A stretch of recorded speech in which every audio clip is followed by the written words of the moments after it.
Hello, I'm Lost, and welcome to the Sanctuary. Welcome back if you're familiar with the channel. Today I'm just going to talk about what I've been doing up till November 13th. And yeah, this is pretty much it. That's the intro. Shit. Getting straight into it, we have to talk about Black Myth Wukong.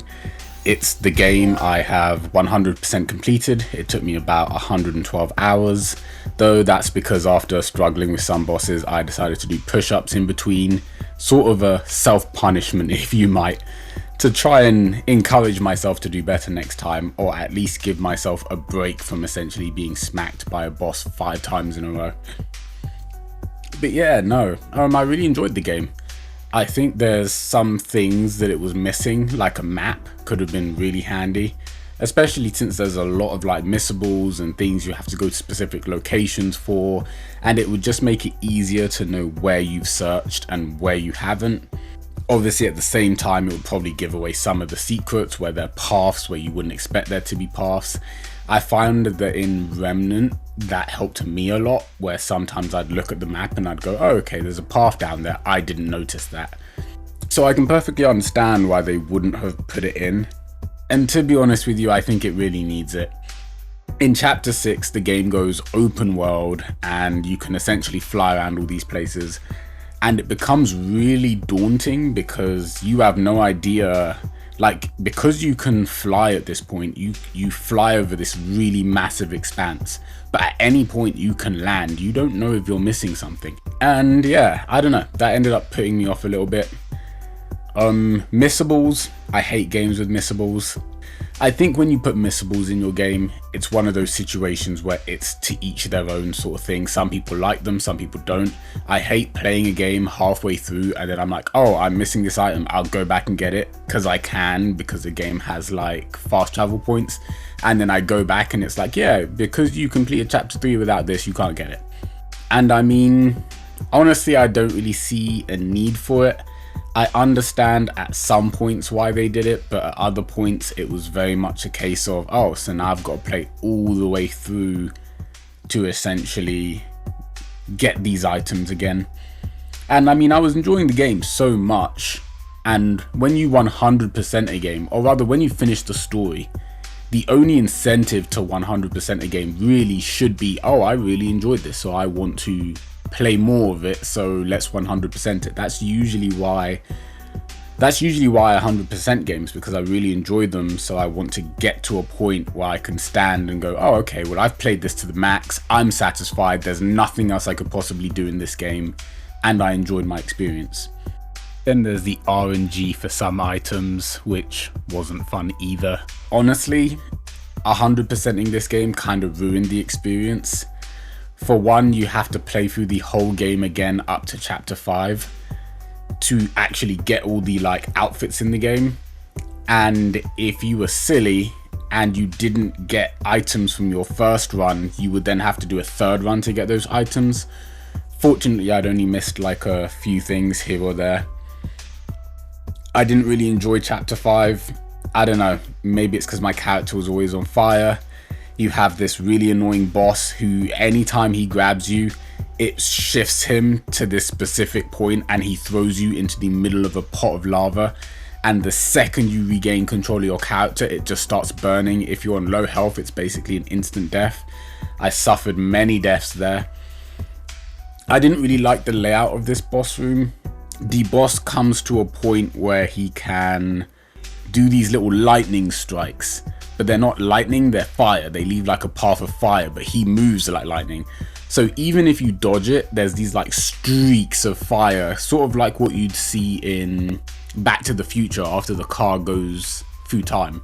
And these streaks make it so difficult to see, so difficult to find your footing. And then you have one of the more agile bosses that is climbing around and bouncing around.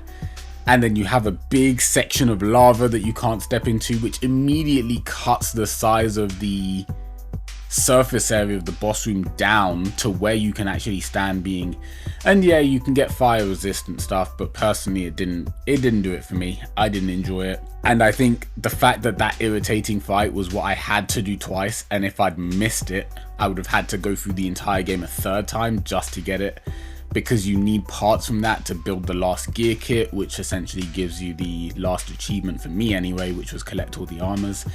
Yeah, I don't know, it was too much. I don't think it's necessary to... There were some things that a second playthrough I think like benefited from, like the fact that you get to go back through these bosses you were struggling and experience them again with a bit more power on their side, but experience your now skills and the more variety and see how you adapt to these different situations. And honestly, that part was fun. Playing through most of the bosses, barring that chapter 5 one, I really enjoyed going through them. I could see how much I've improved based on like level ups and experience, and it showed me really how much I enjoyed the game and how much I was learning as I played, because when I went back to some of the first bosses, despite them having more strength, I beat them so easily it was almost like they were tutorials, and I actually enjoyed it. I would recommend it. Sadly, I can't say the same for Unknown 9 Awakening. I don't think this is a game I could ever consider recommending to anybody. One of the biggest flaws being that while the game looks stunning, there is so much lag. Even in the cutscenes, you can feel frames jittering and stuttering. In combat, you can feel the laggy nature of it. It's a shame because it's published by Bandai Namco, and I generally respect the games they publish. And yet, I don't know, you get this contrast in visuals where in some scenes the graphics look really good and in other scenes the graphics look really bad, and I don't know why they've done that. And they put in a lot of effects that you'd think would actually make the game better and yet somehow make the game worse. It's a dicey topic, and I think for a game that really didn't seem to have any advertisement for me, I only had it because I'm subscribed to Bandai Namco, and so they told me it was coming out, and I was like, oh, okay, sure, well, I'll take a look at it. But honestly, with the options of what I've got available this month, we've got Silent Hill, we've got Quiet Place, Black Ops comes out. You know, it's just, Unknown 9 just didn't tickle the itch for me. Something about it didn't work. It really did feel like there were a lot of good pieces in here, but they didn't mesh together well. The environments, as I mentioned before, look stunning. Like, you can't fault these environments, they look really good.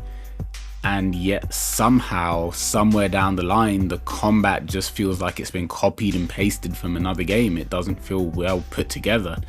The abilities feel like they're reminiscent of Star Wars, and even the menu, and it's not even just the layout, but the way you enter it, the way it acts, it really feels more like Star Wars Jedi Fallen Order's meditation menu. All in all, I think this game had a chance to do something really cool with what it had. It just sort of fell short. And yeah, there might be something there, but after playing through the gameplay, I couldn't stick with it, which is a shame, but is what it is. So that's what I've been up to. I did want to make this a longer video. I did manage to watch Venom this month, Venom 3. I quite liked it. I think if I was to get in depth to it, I would say they sort of wasted the villain, which is a shame because I think the villain could have been really good. But on the flip side, they did make something very fun to watch in a time period where I've been very anti-superhero stuff. This and Deadpool and Wolverine, among a few, have actually shown me that there is still some spark for superhero stuff. Though for me, it's mainly been in games. It's the interest in especially Marvel Spider-Mans and seeing what they're going to do with the Wolverine game. But yeah, so got that. Did want to do a little review on that. Didn't get a chance. I've not been doing too well. I am obviously working on the Quiet Place gameplay playthrough thing, which was going well, but then I had a whole recording stitch and I missed some of the hospital episode, and then I wasn't well and blah blah blah. It's a long story, but yeah, so I'll have to get back to that. I have a few other surprises on the way, including some more horror games, so that might be a loved thing or a hated thing, I don't know. I kind of missed the mark with Halloween, but I'm usually late to things like this, so yeah, bear with me. And yeah, that will sum up this month's little catch up and what I thought about things.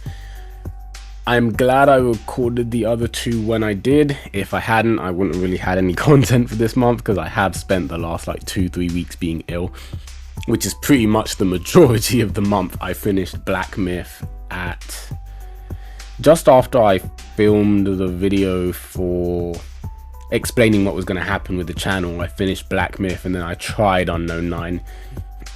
So obviously I've done a few other things this month, but those haven't been detected. There'll probably be a Black Ops video.